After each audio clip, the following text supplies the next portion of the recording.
เอาแล้วเกิดเหตุบ่คาดคิดจนได้เนาะหลังจากที่เราเดินทางอยู่ดีๆก็มีรถ10 ล้อมาชนตูดหรือว่าชนท้ายนี่แหละพา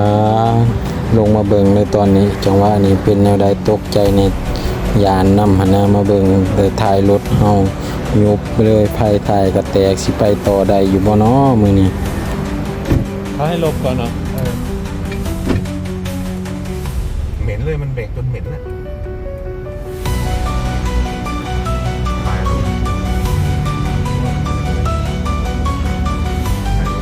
ที่แรกเฮาคิดว่าต่อเดียวแท้ๆบาดสองต่อดีนะที่มันเป็นรถเปล่าที่เขาลงคลองเรียบร้อยแล้วบ่สั่นได้ได้เอาอีกแล้วเล็กท้ายของเขาหรือของเราเราจะไม่ได้ไปส่งของแล้ว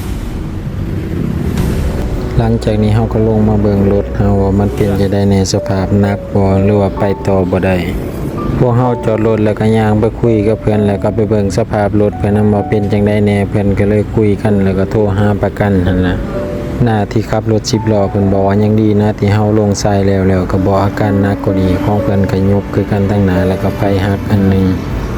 พอเฮาเบิ่งรถแล้วต่างฝ่ายก็ต่างโทรหาประกันแล้วก็รอประกันสักพักหนึ่งประกันก็มานี่แหละประกันเพิ่นมาปู่ก็มาถามว่าอาการเป็นจังได๋แน่หนักหนาสาหัสอยู่บ่เพิ่นก็ไปคุยกันกับอ้ายเพิ่นต่อเนาะ